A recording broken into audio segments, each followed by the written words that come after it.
The common idea that the Romans took their religion from the Greeks is only half true. In actuality, it was from the Etruscans. But who were the Etruscans, and where did they come from? Gone, but not completely erased, the ancient Etruscans left behind a legacy of extraordinary art, architecture, and technical innovation, so much so that to this day their influence still resonates. While their language is still largely a mystery, the Etruscans left behind about 500,000 tombs underground by which we are able to understand them. They believed death was only temporary, that had opened a gateway to another world where people experienced an afterlife more vital and dynamic than that of the living.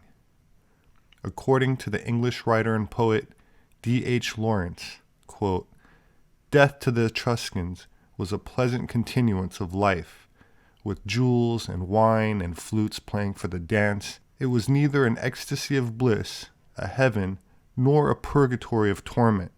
It was just the natural continuance of the fullness of life. Everything was in terms of life and living." In death, the rite of cremation was the usual method of burial during the earliest Etruscan period. The ritual was believed to represent the soul's liberation from the body as it was purified by fire. It is possible that the Etruscans were the first to cultivate grapes and introduce wine to Italy. Delicious and intoxicating, it was an important component at banquets, but wine was also vital for Etruscan religious ceremonies, an integral part of their lives. In the 4th century BC, the Greek historian Theopompus said of the Etruscans, quote, "There is no shame to be seen committing a sexual act in public when they are at their gathering of friends. This is what they do first of all when they have finished drinking and are ready for bed, and while the torches are still lighted, the servants bring in sometimes courtesans, sometimes their own wives. They all engage in making love while watching one another from isolating themselves with rattan screens set up around the couches, each couple wrapped in one cover." Keep in mind, this was from a Greek perspective, and while it is true that intimacy between the sexes was an accepted fact of daily life, as the images depicted in many Etruscans' tombs show numerous displays of love, affection, and warm moments. This contrasts sharply to illustrations of Greek men engaged in lust-filled acts only with female courtesans or young boys, but not with their wives. So where did the Etruscans originate from? Etruscan culture was very advanced and very different from other Italian cultures of the time. Though Roman historians played down their debt to the Etruscans, Etruscan culture permeated Roman art, architecture, and religion.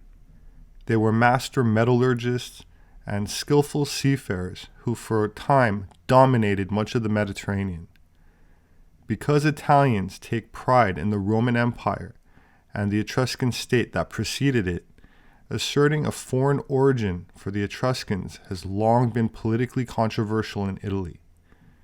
That said, recent DNA analysis has revealed that Herodotus may have been correct when he said that the Etruscans immigrated from Lydia, a region on the eastern coast of ancient Turkey. He explains that after an 18-year famine in Lydia, the king dispatched half the population to look for a better life elsewhere. Herodotus claims that the Lydians built ships, loaded them up with all that they needed, and sailed from Anatolia until reaching Umbria in Italy. Geneticists at the University of Ferrara extracted mitochondrial DNA from individuals buried in Etruscan sites throughout Italy. In addition, 3 newer and independent sources of genetic data all point to the conclusion that Etruscan culture was imported to Italy from somewhere in the Near East.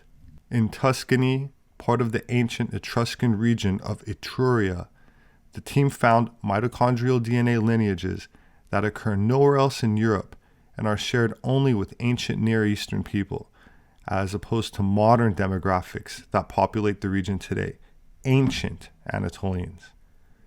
These findings, the team says, quote, support a direct genetic input from the Near East, a scenario in agreement with the Lydian origin of the Etruscans. Even DNA analysis of some Italian cattle has shown certain breeds to have originated in the Near East. So this explanation fits with Herodotus' remark that the Etruscans brought with them everything they needed. The Etruscans, a people that lived 2,500 years ago in central Italy, centuries before the Roman Empire. Their culture, their art, and their treasures of unparalleled beauty still continue to captivate us. This is one of the highlights of the exhibition. It's a fibula, a brooch made of gold, with a ruby at the center. This would have been worn by a very wealthy, prominent Etruscan woman. They could afford to wear such beautiful jewelry, and they did it in abundance. Etruria, an area half the size of the Netherlands, is fertile and rich in precious metals. The Etruscans were traders, sailors, landowners. They were wealthy and in contact with the whole Mediterranean area.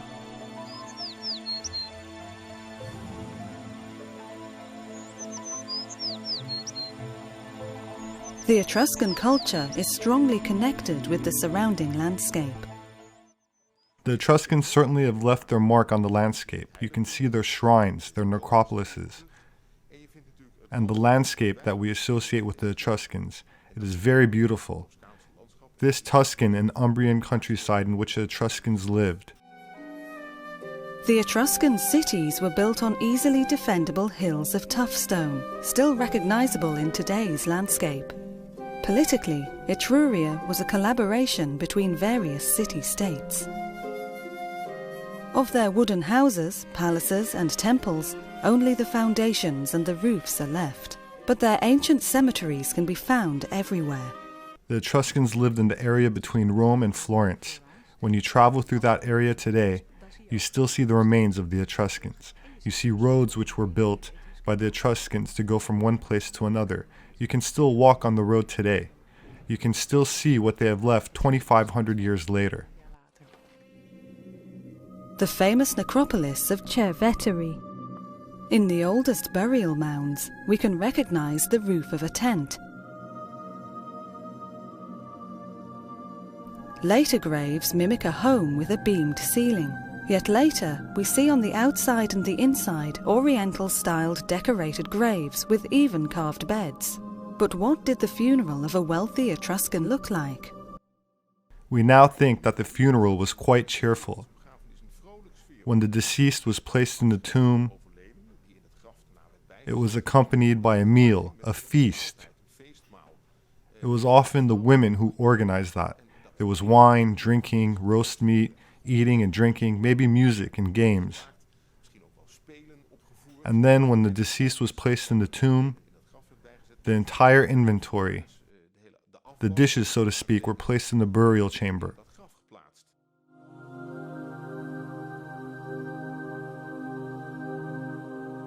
It is very rare that a tomb is found intact, but in 1836 near Cerveteri, the richest grave ever was found, the Regolini Galassi tomb. The contents of this family tomb are now in the treasures of the Vatican in Rome. It is an important resource for research into the lives of wealthy Etruscan men and women. The excavators were amazed by what they saw. They could not believe their eyes. Sources of the period tell us how the body in the main chamber of the tomb was literally covered in gold. That enormous fibula immediately aroused the curiosity of the scientists who tried to interpret its meaning, but also of goldsmiths. Until today, we cannot make these kinds of objects. The objects that were found in the grave are now digitally reconstructed. More than 2,500 years later, we can see what the tomb must have looked like.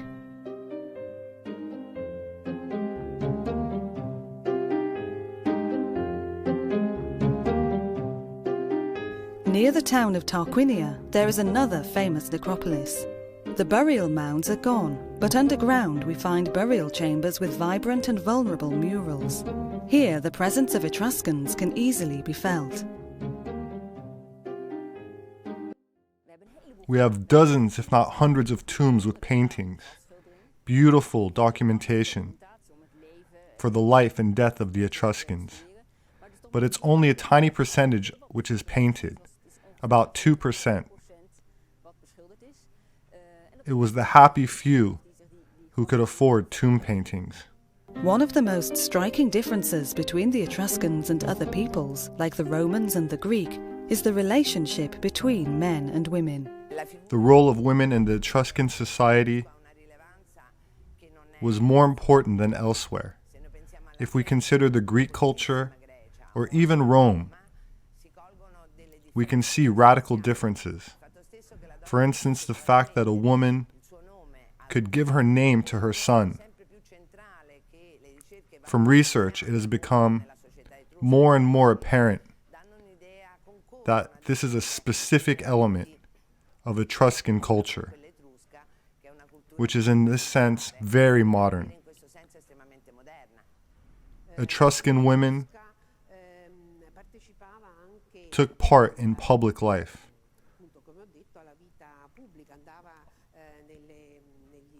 They went into the stadium or watched the games.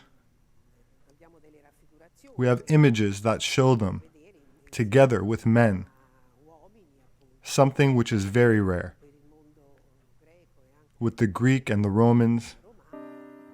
Besides the tomb paintings and funerary gifts, terracotta temple tiles are another important source of information about the Etruscan culture. Museum Villa Giulia in Rome has astonishing temple treasures, including the world-famous Apollo of Veii, who once stood on the roof of an Etruscan temple. A majestic temple about 15 meters high, with brightly colored figures on the roof, big, beautiful doors, and all covered in terracotta. It has been said that of all the peoples on earth, the Etruscans were the most religious. It has also been said that the Etruscans were the most superstitious. They thought that life was determined by the gods. Lightning was a sign of the gods, but also cow or sheep livers were a source of information for the Haruspex, the seer. Professor van der Meer uses an Etruscan liver model to study omens. This is the liver of a sheep.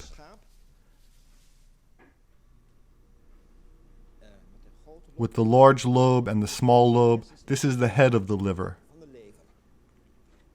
On this liver model, you can see the caput, the head.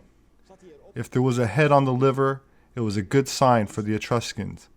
If the head was missing, it was a negative sign, and the consultation was stopped. Was the head intact? You would look at other parts of the liver with a specific question: are we going to wage war or not? Some scholars think that the north was here and the south was here. The east was favorable. The west was unfavorable. With further precision, the north, east very favorable. Even after thousands of years, the Etruscans continue to delight and move us.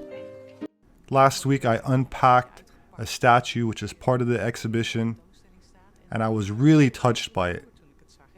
Even now, it is extraordinary that it still evokes this emotion after all these years. My name is Robert Sepehr. I'm an anthropologist. You can find my published books on Amazon. They make a great gift. Thank you to those who support me on Patreon. There should be a link below. Kindly share this video if you found it informative. Please hit the like button. Don't forget to subscribe and click on the notification bell for updates. I look forward to reading your thoughts in the comment section. Have a wonderful week, and I hope to see you again soon.